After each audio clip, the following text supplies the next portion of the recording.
आज के ना गुड गवर्नेंस वाले एपिसोड में मैं बात करना चाहता हूं एक ऐसे इंसान की जिसने भारत की डेमोक्रेसी का लेवल एकदम से बहुत रेज कर दिया। सडनली ऑफिस में आते हैं एक आईएएस ऐसे ऑफिसर जो कि भारत की डेमोक्रेसी के जो क्रेडेंशियल्स को इतना ऑसम लेवल पे एस्टैब्लिश कर देंगे कि बहुत सी कंट्रीज अब भारत से सीखने आएंगी कि सर किया कैसे, सर होता कैसे है, सर हम कैसे इसको एस्टैब्लिश कर सकते हैं। मैं बात कर रहा हूं टीएन सेशन जी की। टीएन सेशन आईएएस ऑफिसर थे एंड ये ना आपको पता है जो भारत में ना आईएएस में जो टॉप मोस्ट जो पोजीशन होती है उसको बोलते हैं कैबिनेट सेक्रेटरी। कैबिनेट सेक्रेटरी भी रहे, उससे रिटायर हुए एंड देन इलेक्शन कमीशन में जब इन्होंने अपनी पोस्ट संभाली, टॉप पोजीशन संभाली इलेक्शन कमिश्नर की, तब वहां पर इन्होंने बोला कि अरे भाई ऐसे तो कोई भी आके वोट डाल सकता है।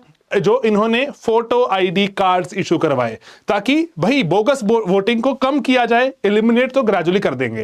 देन एक बहुत ही एक महत्वपूर्ण कदम उठाया, मैं आपको आज उसके बारे में चाहता हूं बताना कि अगर जैसे ना एपिक जो यहां पे इशू करवा दिया इन्होंने ना, जो मॉडल कोड ऑफ कंडक्ट होता है उसको एस्टैब्लिश किया। पता क्या होता है, देखो जो पार्टी सरकार में है उसको एडवांटेज रहती है ना, उसको ज्यादा जल्दी रैली मिल जाएगी है ना, कोई उसको ऑफिसर मना नहीं कर सकता, जो मर्जी ग्राउंड बुक करे। इन्होंने बोला नहीं नहीं नहीं भाई, कोई पार्टी पावर में है या पार्टी पावर में नहीं है, सेम तरह से देखी जाएगी। मॉडल कोड ऑफ कंडक्ट लग चुका है।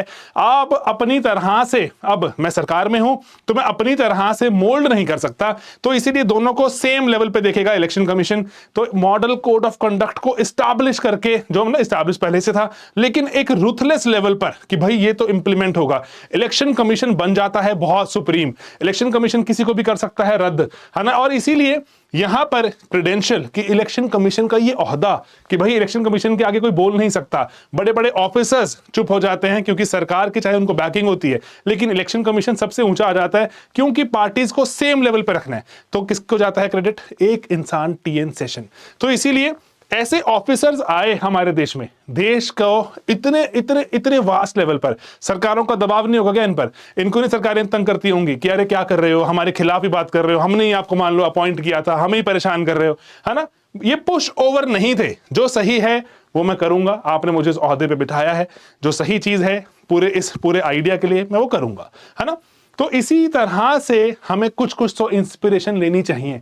अगर कल मुझे मौका मिले तो मैं क्या करूंगा? देखो ऐसा तो है नहीं है ना कि सरकार को हम हर बात पे ना ना ना करते रहेंगे। सरकार बहुत से काम चाहती है करवाना हमसे, हम आईएएस ऑफिसर बन गए है ना, तो हम करेंगे वो काम।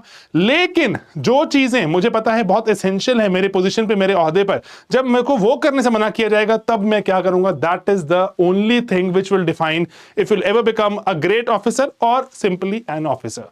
तो इसीलिए सिंपली एन ऑफिसर से ग्रेट ऑफिसर बनने की जर्नी में बहुत करेज चाहिए होता है, बहुत हिम्मत चाहिए होती है। हर इंसान में नहीं होता, किसी किसी में होता है। उनको हम डिस्कस करते हैं बहुत बहुत सालों बाद भी, दशकों बाद भी।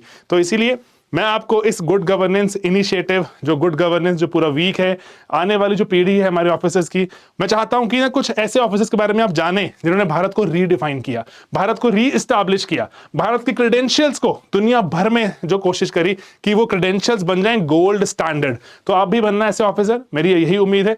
मैं इस देश में रहता हूँ, आप इस देश में रहते हैं, है ना। बढ़िया देश मिलेगा आपको, मुझे, तो मजा ही आएगा, है ना। एक दूसरे के लिए खड़े रहेंगे, एक दूसरे के लिए जान लगा देंगे, है ना, तो मजा आएगा। तो बस यही एक कोशिश है इस पूरे इनिशिएटिव से। साथ जुड़ना दोस्तों, एंड इकट्ठे मिलकर ही बनेगा बेहतर कंट्री। बनाएंगे बेहतर कंट्री, बेहतर पढ़ाई करेंगे, बेहतर कंटेंट पढ़ेंगे, अच्छे लेवल पे पहुंचेंगे, पेपर क्रैक करेंगे, एंड जब ऑफिसर बन जाए तब देश के बारे में सोचेंगे। ये जरूरी है ना। सोचना, आप भी सोचो, मैं भी सोच रहा हूं, इकट्ठे मिलकर बनाते हैं देश को बेहतर।